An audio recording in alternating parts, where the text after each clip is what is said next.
Hi, my name is Deborah, and I'm going to talk to you today about depression, the black kind of depression where all you can think about is dying. I've survived it many times, and you can too. This is based on experience. I was diagnosed bipolar with psychotic features when I was 26, and I've been stable with no hospital stays since 1999. This information is from my book, Is There Room for Me Too?, which is available on Amazon and elsewhere. It contains 12 steps and 12 strategies for coping with mental illness. The reading today is from Strategy 11. In severe clinical depression, you lose all will to live. It's one of the worst things special chemistry can dish out. It's just a chemical shortage, but that's not what it feels like. The way I've always described it to myself is that the motor has died in me. Everyone has a little crucial motor that wakes up with them each day and makes them want to go on, at least after a cup of coffee or two. In clinical depression, the motor stops. It is jammed or broken, who knows why, and you don't care. You are perfectly happy to stay in bed all day, every day. People don't realize till they've been there that it takes energy to give a damn. That's something the people around you, trying frantically to get you back to normal, don't understand. With time, and maybe the navigation of some crucial life issues, that motor will kick in again. The job of antidepressants is to jumpstart it. The danger is that people won't live that long. In suicidal depression, you have one job and one only. Stay alive until the motor starts. It is gruesome, but possible. I have been suicidal, I forget how many times. Once I spent 2 whole years mostly in bed, but I did survive it, and this is how. First, and most important, do not buy into how you feel. I know it seems like the world is one big kitty litter box and you are buried at the bottom, but your brain is lying to you. That is vitally important to understand. When your brain says it's not worth living, you can respond, "What a load of crap." In rehab, they taught us something I never forgot. Feelings are not facts. Feelings just are.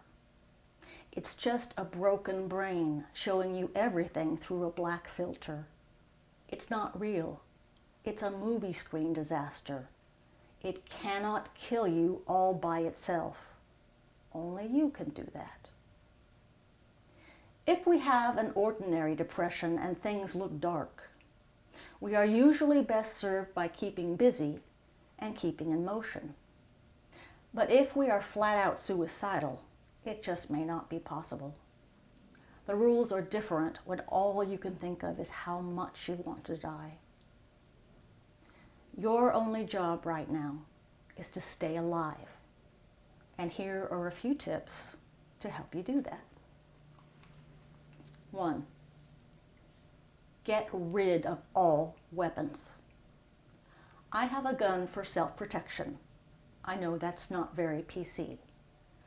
When I start thinking I don't want to live, I give that gun to my therapist and say, "Hold on to this for me for a while." Pills are weapons.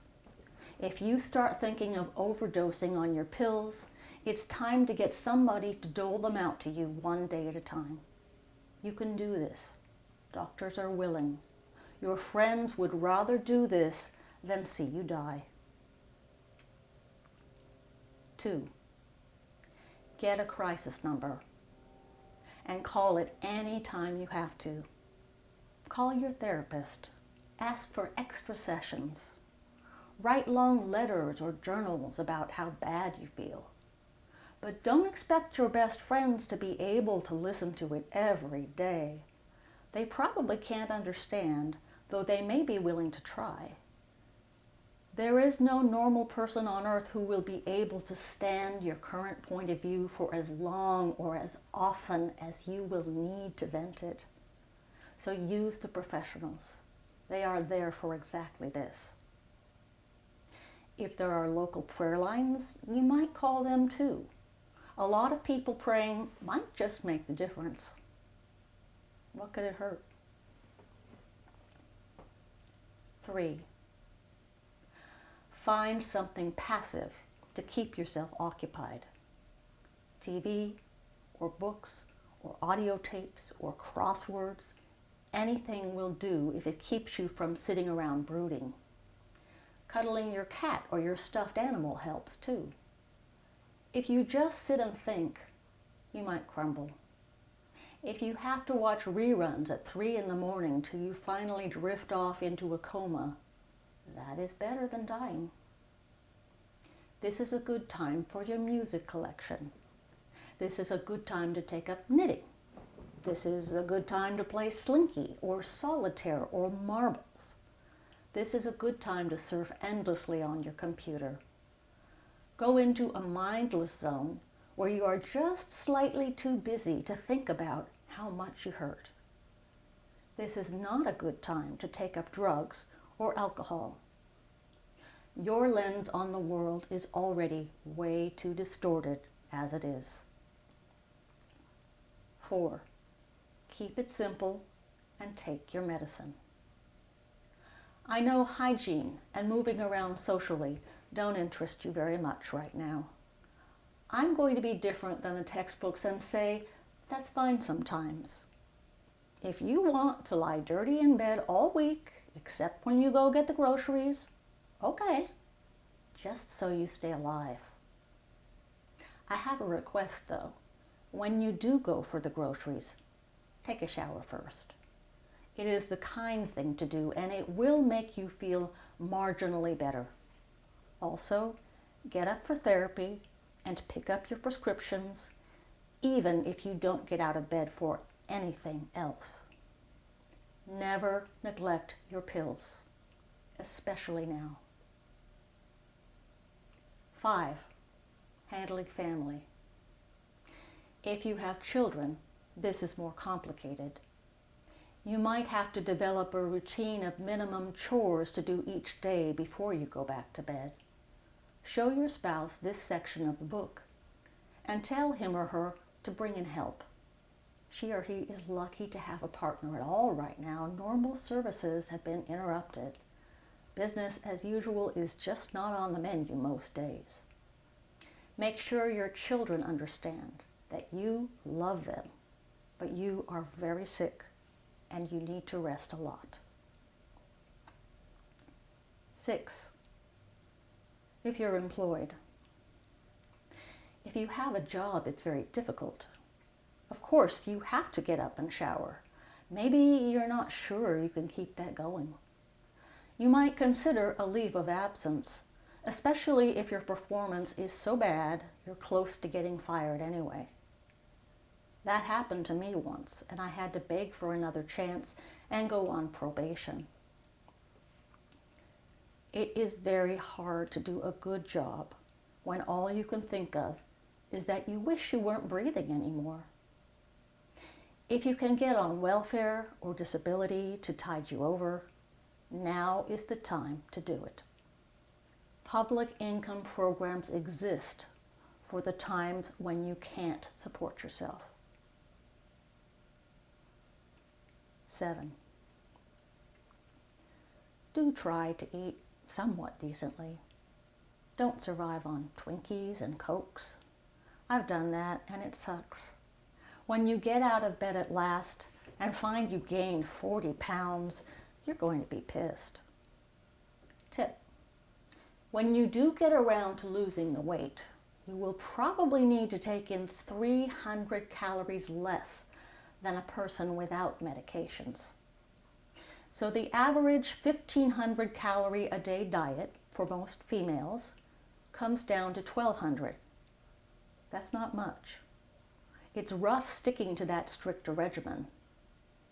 Better not to gain it in the first place. 8. This is not the time to make major life decisions. They will for sure be all wrong, especially do not get married. 9.